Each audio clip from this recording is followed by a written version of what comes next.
बिस्मिल्लाहिर्रहमानिर्रहीम। अस्सलाम वालेकुम नाज़रीन, आप देख रहे हैं पब्लिक न्यूज़ और मेरा नाम राय साकिब है। नाज़रीन, मुझे हैरानगी तब होती है कि जब मौजूदा गवर्नमेंट का एक वफाकी वज़ीर ट्वीट कर देता है कि जनाब मेरे मुलाजिम का ट्रांसफार्मर ख़राब होता है, मैं सीईओ को कॉल करता हूँ और मेरी कॉल के बावजूद जब ट्रांसफार्मर रिपेयर करके लगाया जाता है तो 80,000 रुपये अहले इलाका या उस देहात के लोगों से ले लिया जाता है। ख्वाजा आसिफ का ट्वीट। और फिर उसको इंडोस कौन करता है? उसको इंडोस करते हैं जनाब नदीम अफजल चंद साहब। उसको इंडोस कौन करता है? आप जैसे और मुझे से वो लोग जो विक्टिम बनते हैं इस निज़ाम का रोज़।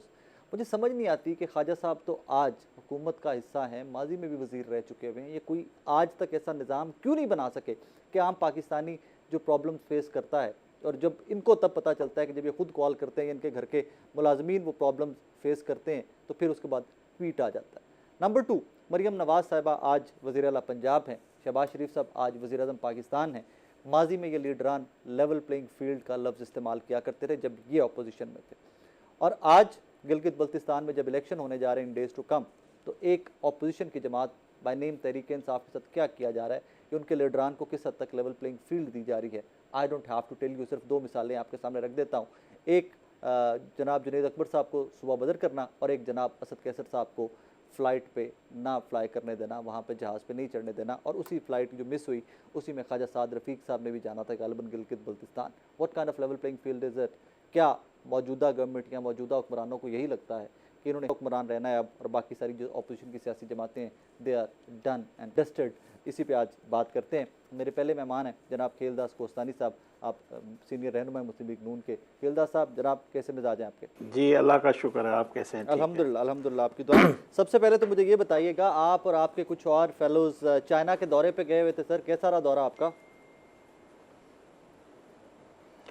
जी बिल्कुल एक बहुत ज़बरदस्त दौरा था, और वहाँ चाइना की कम्युनिस्ट पार्टी की तरफ से हमें मदऊ किया गया था। मुख्तलिफ जमातों को, पाकिस्तान की सियासी जमातों में तकरीबन सब जमातें थी जिनको मदऊ किया था बशमूल PTI। और वहाँ पे हमारी बहुत अच्छी मीटिंग्स रही। वहाँ के मुख्तलिफ इंडस्ट्री हमने विज़िट की, हमने यूनिवर्सिटियों में का भी विज़िट किया, पाकिस्तानी तलबा से भी हम मिले, और इसी तरह जो चाइना में जो तरक्की और खुशहाली का जो मॉडल है उसको भी हमने देखा। और पाक चाइना दोस्ती जो 75 साला दोस्ती हुई, उस सेलिब्रेशन में भी हमने शिरकत की, जिसमें वज़ीर आज़म शहबाज शरीफ साहब मेहमान खुसूसी थे, डिप्टी प्राइम मिनिस्टर वज़ीर ख़ारजा इसाक डार साहब भी थे, और हमारे पार्टी के सेक्रेटरी जनरल और वफाकी वज़ीर एहसन इकबाल और बाकी वफाकी वज़रा, और इसी तरह पंजाब और बलूचिस्तान से भी वफूद आए हुए थे। तो बहुत अच्छा PTI से कौन था वफद में? PTI से एक फैसलाबाद से MPA है, उन्होंने शिरकत की थी उस डेलीगेशन। बस एक ही MPA थी या थे? जी एक MPA चले थे। अच्छा, बाकी Jamaat Islami, Peoples Party, MQM, National Party, मुख्तलिफ जमातें, JUIF, तमाम सियासी जो पार्लियामेंट के अंदर हैं वो तकरीबन वहाँ मौजूद थी। Okay, fair enough. अच्छा सर, ये पाकिस्तान में राइट नाउ जब मैं ये शो रिकॉर्ड कर रहा हूँ आज का, तो हुकूमत किस किस जमात की है सर?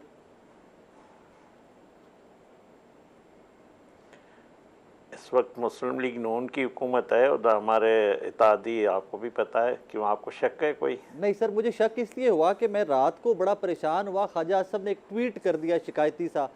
वो कहते हैं कि जी मेरे मुलाजिम का ट्रांसफार्मर जल गया, वो उसके लिए 80,000 रुपये लेस्को वालों ने ले लिए उनसे। तो मुझे लगा कि शायद वो अपोजिशन में, आप लोग नून लीग अपोजिशन में है, इसलिए शायद शिकायत कर रही है कि PTI या पीपल्स पार्टी या किसी और सियासी जमात की हुकूमत है, तो ख्वाजा साहब रिश्वत सतानी की शिकायत कर रहे हैं।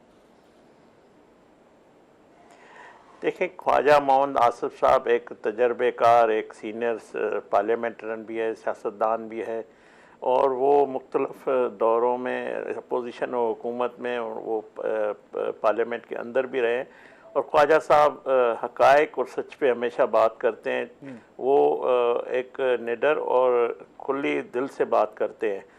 असेंबली के फ्लोर पे भी रिकॉर्ड मौजूद है, वो अपोजिशन में हो या गवर्नमेंट में हो, जो माशरती बुराइयां हो या सिस्टम के अंदर जो कमी कोताही है, या जो निज़ाम में, लेकिन ये जिम्मेदारी किसकी है? ये जिम्मेदारी हुकूमत की है ना कि रिश्वत सतानी है, रिश्वत ले रहे हैं लोग, ये आपकी जिम्मेदारी है ना? जी बिल्कुल, आप ही की जमात की करप्शन हुकूमत का है खात्मा करना। और आप देखें, नहीं, मैं ये आ रहा हूँ जी। मैं ये तो नहीं कह सकता कि इस वक्त पाकिस्तान में करप्शन जीरो पे है, ये तो कोई हुकूमत या कोई दौर में नहीं रहा।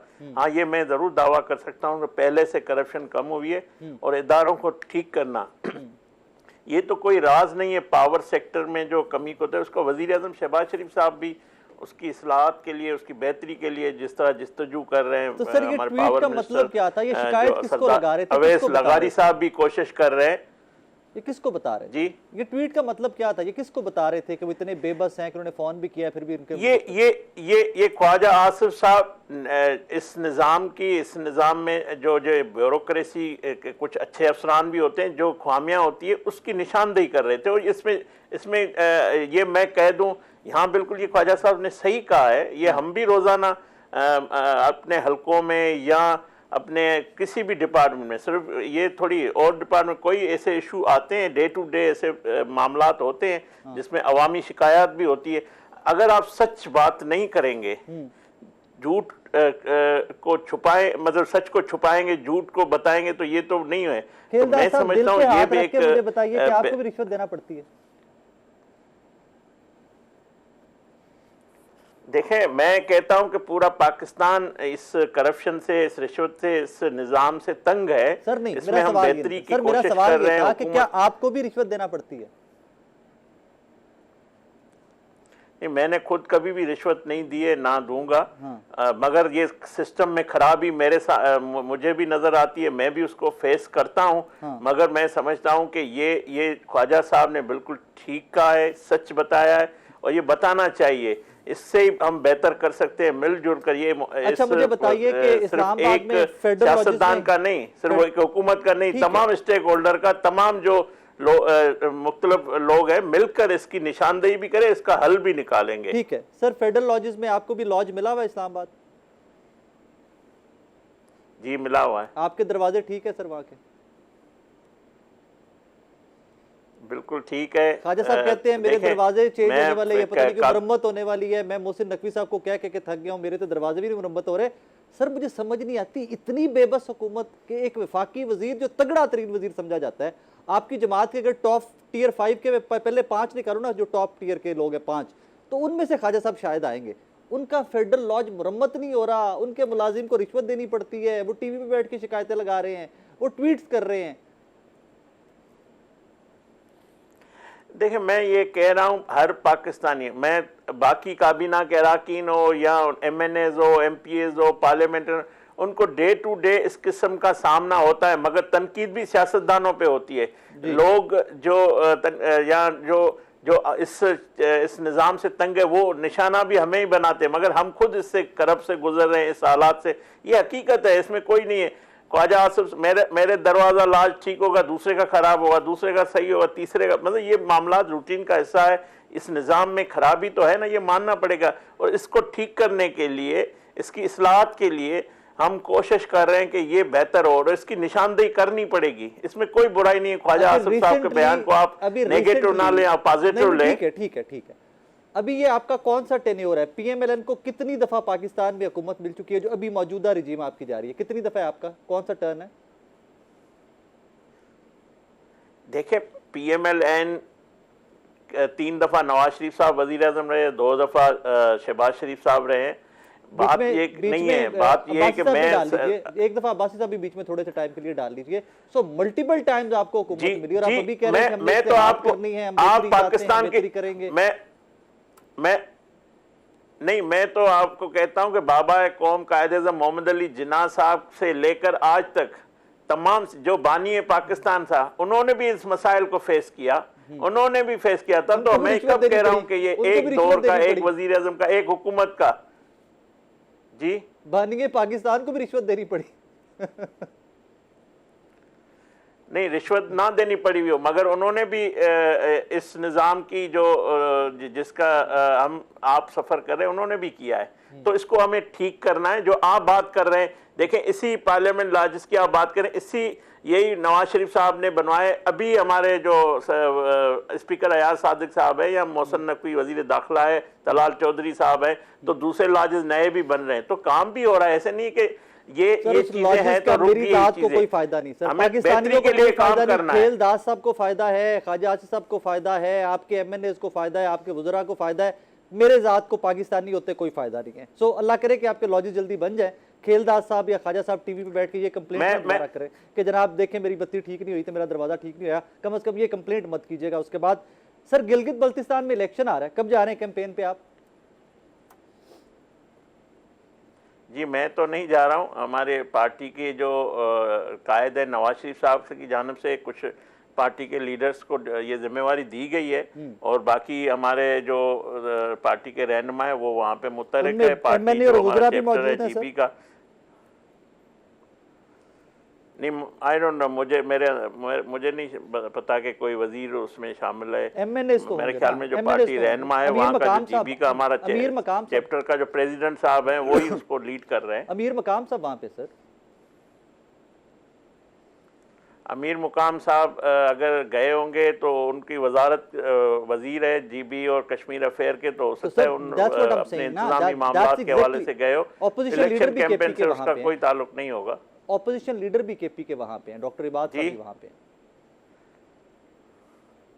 तो मैं कह रहा हूं कि वो अगर इंतजामी दौरे पे या कोई उनका अपना कोई वजारत का या उनका कोई और रोल हो, सियासी दौरा हो सकता है इलेक्शन के, मैं समझो वजीर को किसी को चलाने की, टूरिज्म वाला दौरा नहीं। ऐसे हमारे और भी लोग गए हैं, राना मशहूद साहब भी गए थे, निजी दौरे पे गए थे, ईद की छुट्टियां थी, हो सकता है और भी कोई गया हो। ख्वाजा साद रफीक साहब भी को भी जाना था, जो आपने देखा था वो नहीं पहुंच सके, कल जो उनकी फ्लाइट मिस हो गई। निजी दौरे पे जा रहे थे वो भी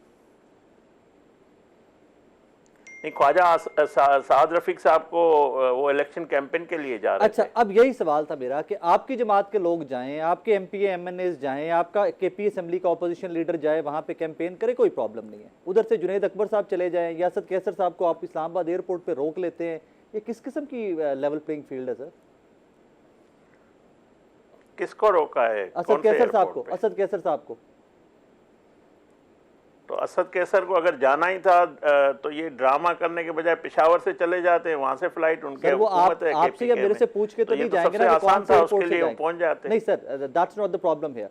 आपसे या मुझसे पूछ के थोड़ी कोई जाएगा कि किस एयरपोर्ट से सफर करना है, किससे नहीं करना। अगर मैं लाहौर से ट्रेवल करना चाहता हूँ या मैं आपके कराची से आगे ट्रेवल करना चाहता हूँ, सिक्योरिटी के हवाले से रास्ते बंद थे या कोई टाइम लेट हो गया था, उसका फ्लाइट मिस हो गई, तो पेशावर से चले जाते। आपके ख्वाजा साद रफीक साहब ने कल ट्वीट किया ये कि प्लीज इसके ऊपर ये सिक्योरिटी वाला ड्रामा मत कीजिएगा, बाद में कि सिक्योरिटी की वजह से बंद थे। मैं नहीं कह रहा, आपके रहनुमा है, आपकी जमात के, उन्होंने कहा प्लीज अब ये मत कह देना कि दहशतगर्दी के खतरा इसके रास्ते बंद थे। अगर ख्वाजा साद रफीक साहब भी इसी तकलीफ की वजह से जो उनको फील हुई है और रास्ता बंद था या गाड़ियों की चेकिंग हो रही थी, नहीं पहुंच सके, तो ये मतलब मेरिट पे फैसला है कि किसी को अपनी जमात का भी उसमें बंदा नहीं पहुंच सका है, तो ये कोई हुकूमत की पॉलिसी नहीं थी कि असद कैसर को रोका जाए या ख्वाजा साद रफीक। जाहिर है वो जो मैं जिस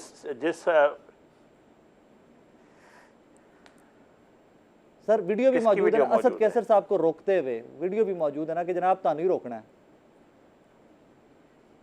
नहीं, ये तो वीडियो इनके पास आ जाती है, कभी डी चौक पे बोलते हैं हमें गोलियां मारी गई है, हमारे 500 लोग शहीद हो गए, कभी 1000 लोग शहीद हो गए, कभी 2000 लोग हमारे शहीद। पीटीआई के ये ड्रामे कब तक चलेंगे? मैं समझता हूँ जिसको जाना होगा वो पहुंच सकता है। जीबी कोई ऐसी बात नहीं है, अगर खबरों में ही रहना है तो और काम कर ले। खेलदास साहब, पहले भी आपकी हुकूमत, फिर 8 फरवरी का इलेक्शन आया, फिर भी आपकी हुकूमत, और हालात आपके आज तक ये हैं कि आप एक अपोजिशन की क्रश्ड जमात को भी कैंपेन की इजाज़त नहीं दे रहे, आप उनके लीडरान को गिलगित बल्तिस्तान जाने नहीं दे रहे। जो वहाँ पहुँच जाते हैं वो भी सुबह बदर होते हैं, और अब उनको कह दिया जाता है इनके पास एनओसी मौजूद नहीं था, और आपके अपोजिशन लीडर के पी असेंबली के लेके आपके अमीर मकाम साहब, बाकी तमाम लोग वहाँ पर जाके कैंपेन कर रहे हैं। पीपल्स पार्टी के पंजाब के गवर्नर वहाँ पहुँचे हुए हैं, वो जाके पता नहीं सियासी दौरे पर गए हुए हैं या सियासी दौरे पर गए हुए हैं, वहाँ पर सब कुछ ठीक है। देखें, अगर कोई उनको कोई भी वो समझते हैं कि उनसे कानूनी तौर पे या इंसाफ नहीं मिल रहा है, नाइंसाफ़ी हो रही है, तो अदालतों का दर खड़ा है। अगर कोई गैर कानूनी तो किसी से काम नहीं हो रहा है, सर कानून के साथ सबसे निपटा जाएगा। खेलदास साहब, पीएमएलएन के स्टेट मिनिस्टर से मुझे यही उम्मीद थी कि वो कहेंगे अदालतों का दरवाज़ा खटखटाएगी, और इंशाल्लाह इन डेज टू कम अल्लाह करे कि अदालतें वही इंसाफ दें जिस तरह हक बनता है, फ़र्ज़ बनता है, जिस तरह लेकिन कल को फिर यही अदालतों का दरवाज़ा जनाब आपको भी खटखटाना पड़ना है, और फिर भी मेरे जैसे लोग आपके साथ हम आवाज़ होंगे कि यार ज्यादती कर रहे हो, ऐसे मत करो। आगे बढ़ते हैं सर, बजट की आमद है, मैंने सुना है सर सोलर पैनल्स के ऊपर भी जीएसटी बढ़ा रहे हैं आप लोग। मेरे अभी तक जो बजट के हवाले से ये काबीना में ड्राफ्ट आए जो पेश किया जाता है, जब बजट पहले काबीना में आएगा तो मेरे पास ये इस तरह की इतलात नहीं है। सोशल मीडिया या टीवी मीडिया की अगर बातें हैं तो मुझे नहीं पता कि चले ये मैं सवाल चेंज कर लेता हूँ, sir do you think so कि पाकिस्तान के अंदर सोलर पैनल्स के ऊपर या ईवी इलेक्ट्रिक व्हीकल्स के ऊपर जीएसटी बढ़ना चाहिए? देखें, एक चीज़ आपको ये माननी होगी कि हम आईएमएफ के प्रोग्राम में हैं और आईएमएफ सर हम मानते हैं, हम बिल्कुल मानते हैं, हमारे तो कड़ाके निकल गए सर, हम मानते हैं। वज़ीर आज़म शहबाज शरीफ साहब कहते हैं कि अल्लाह करे ये आईएमएफ का आखिरी प्रोग्राम हो, अल्लाह करे। तो जाहिर है हमें उनके साथ मिलकर जब हम इस्लाहत करते हैं बेहतरी के लिए तो ये ऐसे फैसले ज़रूर होते हैं, मगर हम कोशिश कर रहे हैं कि ये आईएमएफ का आखिरी प्रोग्राम हो। पाकिस्तान की आवाम की जान जो है सर साथ एक दुआ मेरे साथ मिलके आप भी कीजिए, मैंने तो साथ आपके आमीन कह दिया आईएमएफ के प्रोग्राम के ऊपर, एक दुआ आप भी मेरे साथ कीजिए। अल्लाह करे कि जब पाकिस्तानी कौम गुर्बत, जब 50% कौम जो है वो गुर्बत की लकीर से नीचे जा रही हो, बेरोज़गारी अपने पीक पे हो, तो अल्लाह करे ये किसी भी सूबाई गवर्नमेंट का आखिरी खरीदा हुआ जहाज़ हो, किसी भी चेयरमैन सेनेट के लिए नई गाड़ी आखिरी गाड़ी हो, सरकारी मुलाजमीन के लिए नई गाड़ियां आखिरी गाड़ियां हों। सर प्लीज आप भी आमीन कहिए।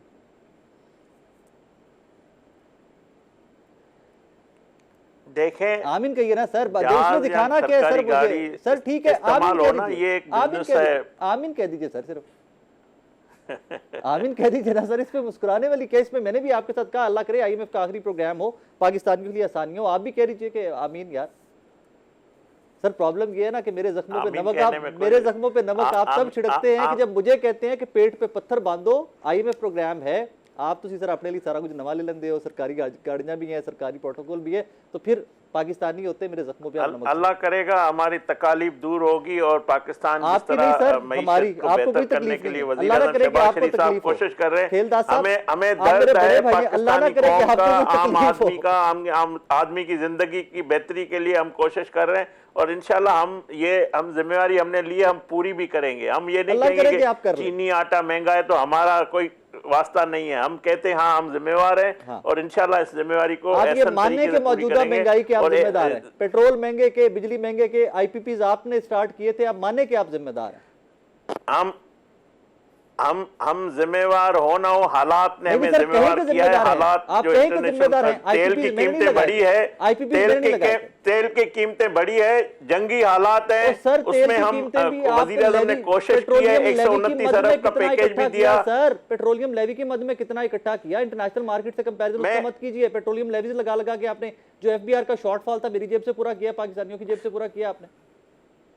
So let's not do मैं that, यही कह रहा हूं, अल्लाह करे आईएमएफ का आखिरी प्रोग्राम हो। आप भी आमीन कहते हैं, मैं भी आमीन कहता हूं, तो इन चीजों से अल्लाह करे कि खेलदास साहब को कोई मुश्किल ना हो, हम रियलाइज करते हैं।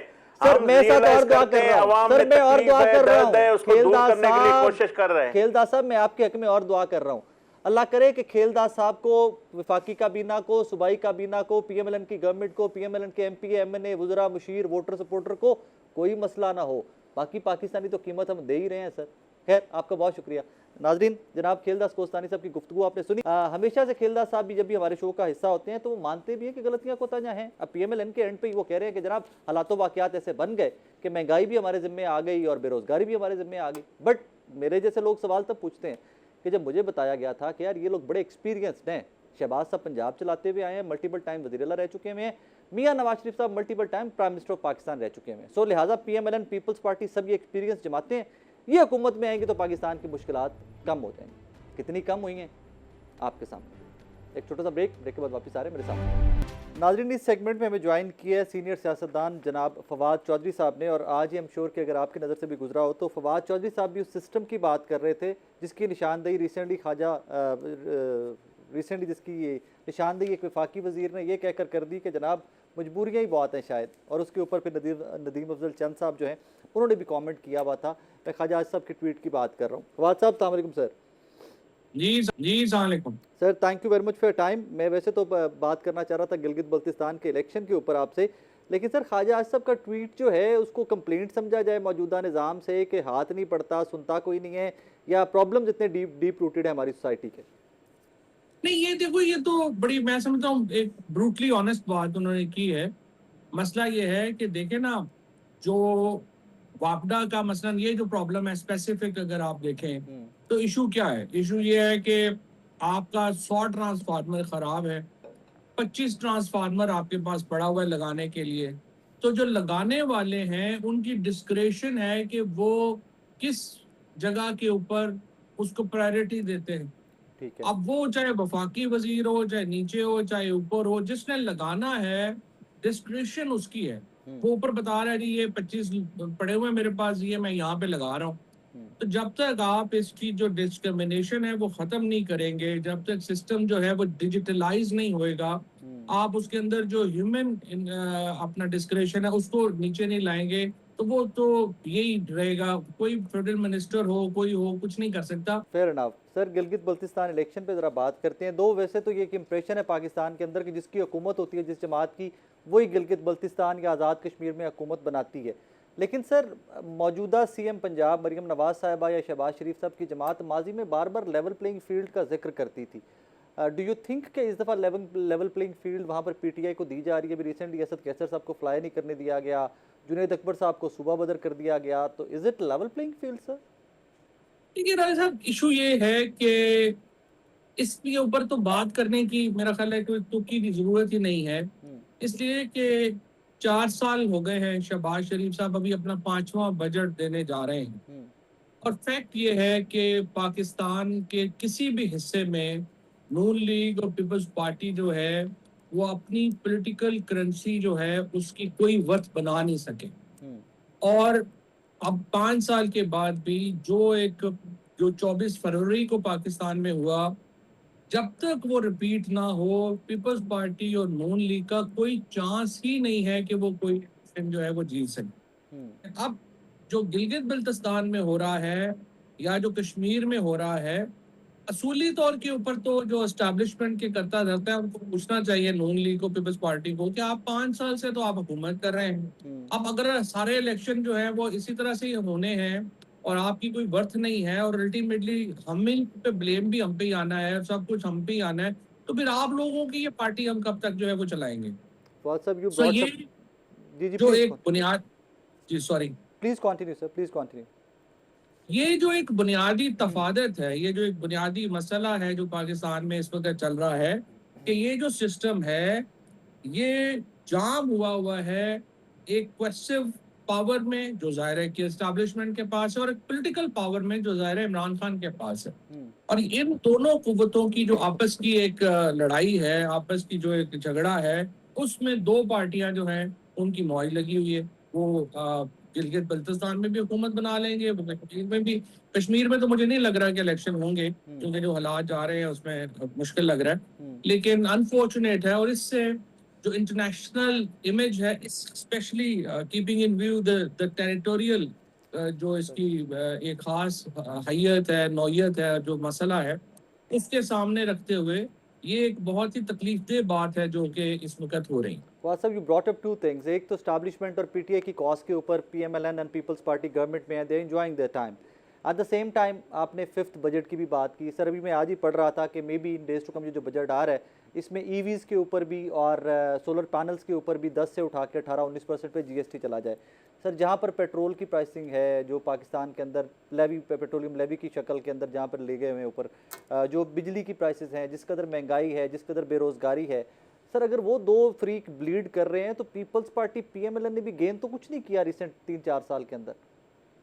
नहीं तो इकोनॉमी ठीक करना किसकी जिम्मेदारी थी? इवेंचुअली आपको गवर्नमेंट की। शहबाज शरीफ साहब की वो मशहूर तकरीर तो याद ही होगी, जी जिसमें उन्होंने ये कहा था कि जी अगर एस्टैब्लिशमेंट हमारे साथ उस तरह रहती जिस तरह से इमरान खान के साथ है, जी। तो हम तो पाकिस्तान को पता नहीं क्या बना देते। हम्म। तो अब तो 5 साल हो गए हैं। मुझे आप बताइए कि क्या और गवर्नमेंट कोई जो है वो उसके अशर अशीर भी है कि जो कि शहबाज शरीफ साहब की जो सपोर्ट मिली है एस्टैब्लिशमेंट की तरफ से, उसके करीब भी नहीं है। नाज़रीन, बात चौरी साहब की गुफ्तगू आपने सुनी, हमेशा उनसे सीखने का मौका मिलता है। इवेंचुअली येस, मौजूदा रिफ्ट में मुझे नहीं पता मैं इसको इस तरह कोट करूं कि पीटीआई या एस्टैब्लिशमेंट की रिफ्ट है। मुझे तो लगता है कि पाकिस्तान के पॉलिटिकल निज़ाम की एक इस तरह की रिफ्ट है जिसकी कीमत आप और मैं Pakistani end of the day they रहे हैं। आई होप एंड प्रे कि कुछ सैनिटी प्रिवेल करे और सारे इकट्ठे बैठ कर एक बार डिसाइड कर लें कि यार इस मुल्क को लेकर किस डायरेक्शन में जाना है। एक छोटा सा ब्रेक के बाद वापस आ रहे हैं फिर साथ में। नाज़रीन, इस सेगमेंट में ज़रा गिलगित बल्तिस्तान के इलेक्शन कैंपेन को डिस्कस करते हैं। रीज़न के वहाँ पर पीपल्स पार्टी, PMLN, उनके रहनुमा, उनके इवन MPA MNAs, वुज़रा, खैबर पख्तूनख्वा में अपोजिशन लीडर, वो भी वहाँ पर कैंपेन करते नज़र आते हैं। But when it comes to Pakistan Tehreek Insaf तो कंप्लेंट सामने आती है कि जनाब लेवल प्लेइंग फील्ड नहीं। एट द सेम टाइम नए बजट की आमद है और उसमें ये भी रूमर्स हाजिर के जनाब सोलर पैनल्स के ऊपर GST 10 से बढ़ाकर 18-19%, EVs पे 1 से 1% से उठाकर 17-18-19% पे ले जाने की कुछ इस तरह की तजावीज़ भी हैं। इम्पॉर्टेंट मोस्ट के बड़ा ऑकवर्ड लगता है कि जब एक वफाकी वज़ीर जो गवर्नमेंट का हिस्सा है, जो मल्टीपल टाइम्स वज़ीर रह चुका हो, वो अपनी ही गवर्नमेंट, अपनी ही मैनेजमेंट के खिलाफ रिश्वत सतानी की ट्वीट करता है। मुझे ज्वाइन किया है जनाब हसन मुर्तज़ा शाह साहब ने, पीपल्स पार्टी के सीनियर रहनुमा। शाह साहब अस्सलाम वालेकुम जी।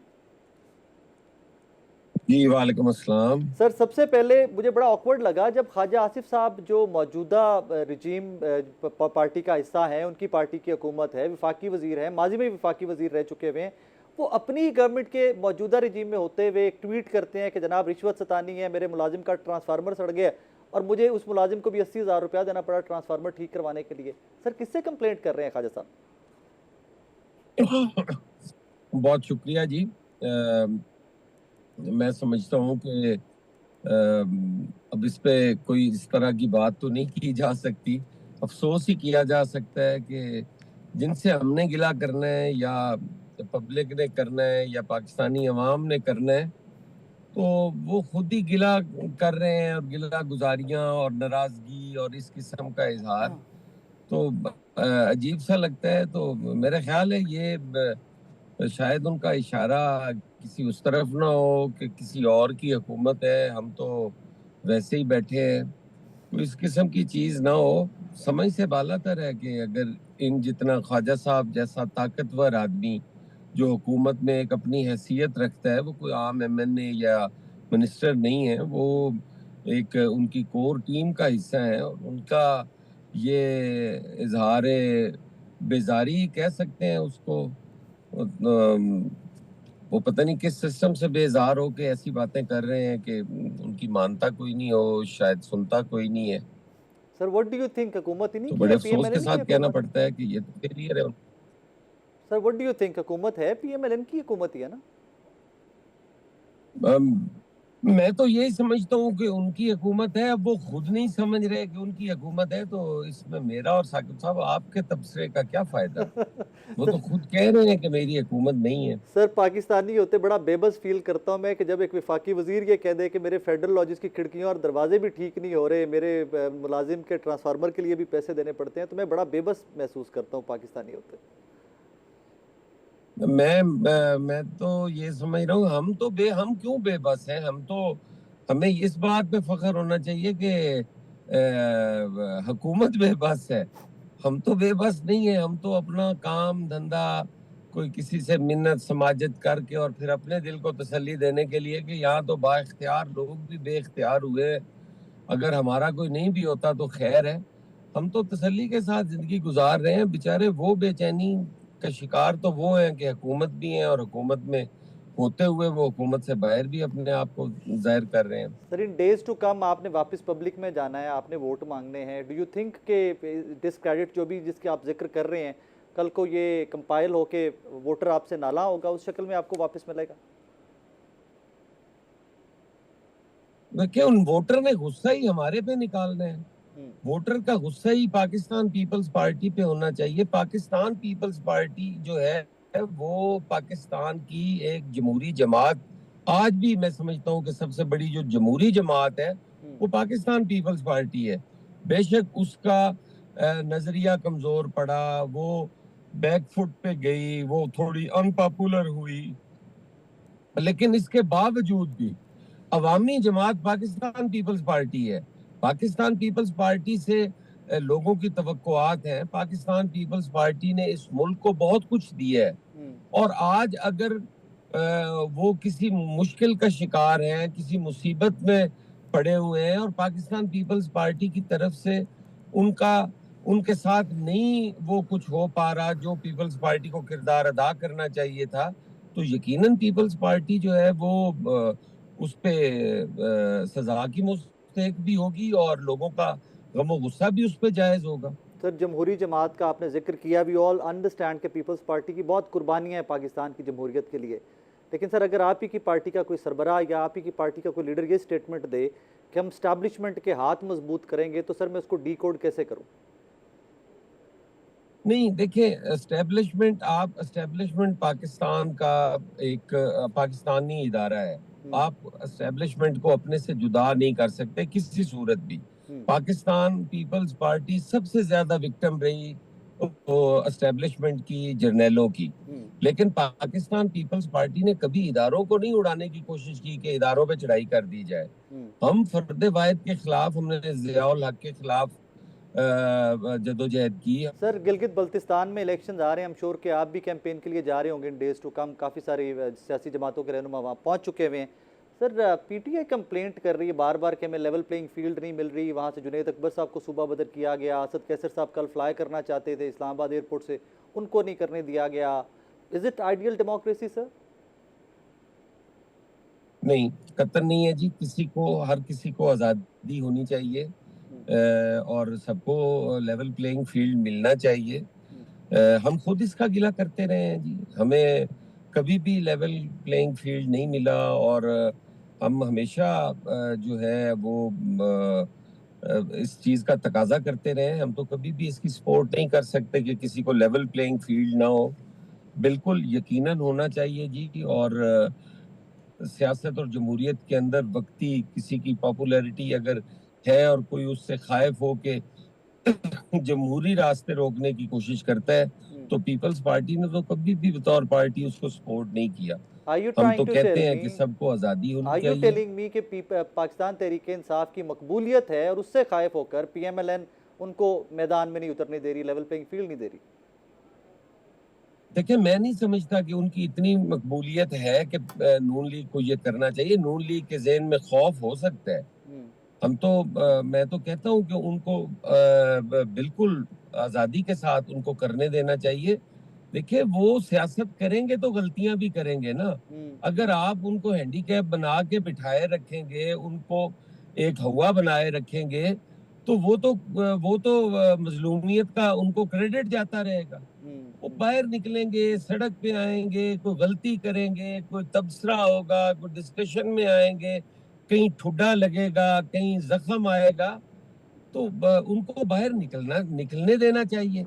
मैं तो एक सियासी कारकुन हूँ, मैं तो ये समझता हूँ कि अगर उनको इस तरह पाबंदियां लगाई गई तो शायद वो हकीकी पॉपुलैरिटी ले जाएं। सर, इस निकलने में इमरान खान साहब भी शामिल हैं? मैं इमरान खान साहब को, साकिब साहब, एक सियासतदान से ज्यादा कुछ नहीं समझता जी। कि वो एक सियासतदान थे। वो चंद उनकी गलतियां हैं। उन्होंने इंतशार की सियासत की तरफ तवज्जो दी, उन्होंने जलाओ गिराओ की सियासत की तरफ तवज्जो दी। बाकी वो है तो एक सियासतदान ही ना, क्यों उसको मतलब वो किया जाए। आए उनका सियासी तरीके से मुकाबला करना चाहिए। सियासत जो है वो सियासत ही होनी चाहिए।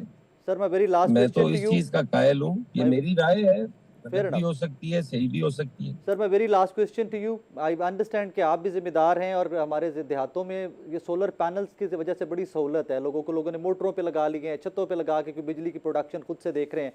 रूमर हैज इट के इस बजट के अंदर 10% से 18-19% जीएसटी सोलर पैनल्स पे भी जा रहा है। बहुत सारे नए टैक्सेस भी आ रहे हैं। सर, आईएमएफ ने और क्या निकालना है पाकिस्तानी अवाम से? देखिए, मैं तो समझता हूँ कि काश्तकार पे जुल्म करने वाला जो है वो अपने ताबूत में आखिरी कील ठोंक रहा है। अगर ये हुकूमत अभी तक राजी नहीं हुई इतना महंगा डीजल करके, अगर ये बिजली के बिलों में इतनी महंगाई करके, अगर ये हमारी फसलों की खरीदारी पे जो बेईमानी करती है, मैं डायरेक्टली हुकूमत को कह रहा हूँ कि ये हुकूमत की करप्शन है। काश्तकार की गंदम के ऊपर जो हुकूमत का रवैया है, जो 3500 से ज्यादा लेता है का खरीदेगा, उस पे हम FIR दे देंगे। क्यों आप मामे लगते हो किसी की फसल की कीमत लगाने के, जब आप किसी को फैसिलिटेट नहीं कर सकते, जब बुरे वक्त में आप मेरी गंदम नहीं खरीदते जी और अच्छे वक्त में अगर मेरी गंदम 4000 की बिकती है, तो आप कौन होते हैं वो उस पे FIRs कराने वाले? मेरे काश्तकारों पे FIRs हुई। हमें जो हमारी लोनिंग का तरीका है वो इंतहाई गलत है। जो हमारे से वाजबात की वसूली का तरीका है वो इंतहाई घटिया है। और मैं समझता हूँ कि अगर अब हुकूमत सोलर पैनल्स के ऊपर भी, अल्लाह की दी हुई एनर्जी के ऊपर भी टैक्स लगाने का सोच रही है, तो वो अपने ताबूत में आखिरी कील ठोंक रही है। और इंशाअल्लाह ताला ये इनके लिए यकीनन निशान इबरत बन जाएंगे अगर इन्होंने ये गलती की तो। हसन साहब, thank you very much for time, बहुत शुक्रिया आपके वक्त का। जनाब सैयद हसन मुर्तज़ा शाह साहब की गुफ्तगू आपने सुनी। Though we do understand peoples party के वोटों से मौजूदा हुकूमत खड़ी हुई है, अब पीपल्स पार्टी चलने उतनी ज़रूरत नहीं रह गई हुई, but there are few leaders, Hasan Murtaza Shah साहब हो जाएं, नदीम अफजल चंद साहब हो जाएं, गवर्नमेंट की पॉलिसीज़ पे टाइम टू टाइम तनकीद भी करते रहते हैं। मैं फिर से याद करवा दूं कि पीपल्स पार्टी के वोटों से ही शहबाज शरीफ साहब वज़ीर आज़म हैं, और जब ये PMLN को याद करवाया जाता है तो PMLN कहती है कि जनाब जो आइनी ओहदे इनके पास हैं वो भी तो हमारी वजह से ही है ना, चेयरमैन सेनेट से लेके सदर पाकिस्तान और गवर्नर साहबान तक, वो भी तो हमारी वजह से। बहरहाल ये एक डिबेट, हेल्दी डिबेट है कि बेशक आप शराकत इक़्तिदार हों, आप गवर्नमेंट का हिस्सा हो या आपकी वजह से गवर्नमेंट हो, फिर भी गलत पॉलिसीज़ के ऊपर तनकीद की जाती रहनी चाहिए। इस दुआ के साथ इजाज़त दीजिए आज के शो से कि अल्लाह पाक वो करे कि इन डेज़ टू कम आपकी और मेरी मुश्किलात, आम पाकिस्तानी की मुश्किलात भी कम हो। पहले इक़्तिदार की मुश्किलात तो खैर कम ही होती हैं, जब वो इक़्तिदार में होते हैं तो फिर तो मुश्किलात बहुत दूर भागती हैं उनसे, जब ऑपोजिशन में आती हैं तो फिर शायद उनको आपकी और मेरी मुश्किलात का भी आइडिया होता है। अपना ख्याल रखिएगा, तो हमें याद रखिएगा। अल्लाह हाफ़िज़।